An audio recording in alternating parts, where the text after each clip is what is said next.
ভাই ছিল, আমরা একসাথে আপনার ওই ডিবির কার্যালয়ে ছিলাম। একজন এডিসি তার আচরণের কারণে পুরো ডিবি কার্যালয়ের তটস্থ ছিল। তার নাম ছিল শাহিন শেখ।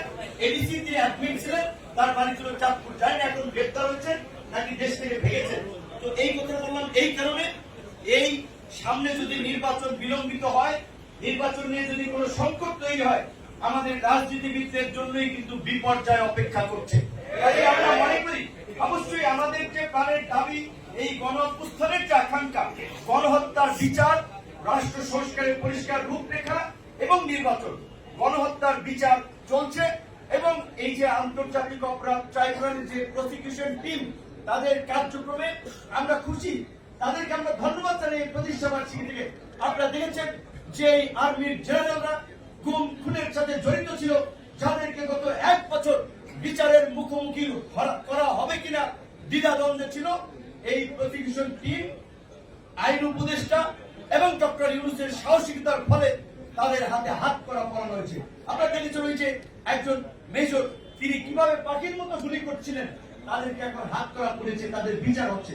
আমরা পরিষ্কারভাবে বলতে চাই, সেনাবাহিনী এই দেশের স্বাধীনতা সার্বভৌমত্বের প্রতীক।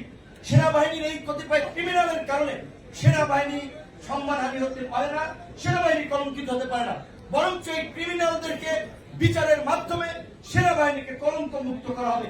তাই সেনাবাহিনীর বর্তমান সেনা প্রধান থেকে শুরু করে উচ্চ পদস্থ কর্মকর্তারা এই বিচারে সহযোগিতা করবেন, সেটা আমরা প্রত্যাশা করি।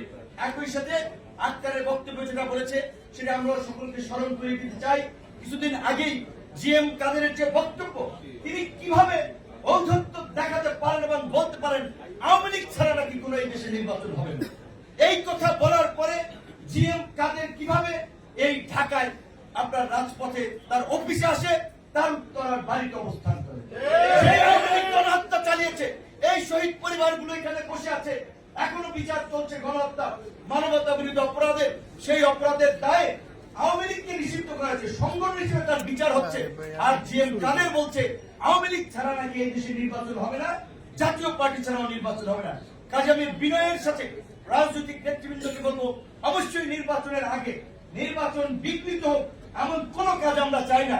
কিন্তু এই আওয়ামী লীগের দোসর এবং ভারতীয় এজেন্ট এই বাংলাদেশের রাজনীতিতে যখন থেকে তারা এসেছে, এই বিষ ফোড়া জাতীয় পার্টির বিষয়ে ফয়সালা না হয়ে যদি আমরা নির্বাচনে যাই, আমাদের জন্য শনির দশা অপেক্ষা করছে। এই জাতীয় পার্টির মাধ্যমে আওয়ামী লীগ ব্যাক করবে। ফরিদপুর, মাদারীপুর, শরীয়তপুর, খুলনা, যে সমস্ত এলাকায় একটু আওয়ামী লীগ অধ্যুষিত হিসেবে পরিচিত, ওই জাতীয় পার্টির মাধ্যমেই তারা নির্বাচনে নাশকতা করবে, নির্বাচন বানচাল করবে, আন্তর্জাতিক ভাবে নির্বাচনকে কলঙ্কিত করবে, প্রশ্নবিদ্ধ করবে। কাজেই জাতীয় পার্টির বিষয়ে নির্বাচনের আগে আমাদের একটা ফয়সালায় যাওয়া দরকার। সেটা আমি একে বললে হবে না, আক্তার একে বললে হবে না, বিএনপি বললে হবে না, সবাই মিলে আমাদেরকে সিদ্ধান্ত নিতে হবে। যেভাবে আমরা মাধ্যমে আজকে জুলাই সনদ স্বাক্ষর হয়েছে, জুলাইয়ের ঘোষণাপত্র হয়েছে, এখন আমরা সবাই নির্বাচনের জন্য অপেক্ষা করছি। এবং আমি আজকে জাতীয় নেতৃবৃন্দের উপস্থিতিতে বলতে চাই, সরকারের কাছে আমরা বলতে চাই, আমরা মনে করি যেহেতু জুলাই সনদের স্বাক্ষর হয়েছে, ঘোষণাপত্র হয়েছে, নির্বাচন আর বিলম্ব নয়, ফেব্রুয়ারিতে নয়, জানুয়ারিতে নির্বাচন দিন। কারণ নির্বাচন না হলে আমাদের জন্য সংকট অপেক্ষা করছে এবং আমাদের অস্তিত্ব হুমকির মুখে পড়বে। তাই আমাদের পরিষ্কার কথা, নির্বাচন যত দ্রুত সরকার করতে পারে আমরা তত দ্রুত নির্বাচন চাই। কিন্তু একই সাথে রাজনৈতিক দলগুলোকে একটা কথা স্মরণ করিয়ে দিতে চাই, নির্বাচন আগামীতে কেমন হবে সরকার এবং আইন শৃঙ্খলা বাহিনীর চেয়ে রাজনৈতিক দলগুলোর আচরণের উপর নির্ভর করে, রাজনৈতিক দলের নেতৃত্বের ভূমিকার উপর নির্ভর করে নির্বাচনটি সংঘাত সহিংসতা মুক্ত হবে নাকি সংঘাত সহিংসতার মধ্যে দিয়ে একটি বিতর্কিত নির্বাচন হবে। তাই সব রাজনৈতিক দলের নেতৃবৃন্দকে সহনশীল আচরণ করার এবং সকলে মিলে যেন একটা উৎসব মুখর নির্বাচনের মধ্যে দিয়ে এখন যে বাংলাদেশ একটা সন্ধিক্ষণে উপস্থিত হয়েছে, আমরা যেন একটা নতুন যাত্রার দিকে অগ্রসর হতে পারি, সেই বিষয়ে সকল রাজনৈতিক দল তার নেতা কর্মীদের দিক নির্দেশনা দিবে। আমরা সবাই মিলে সেই দিকে এগিয়ে যাব।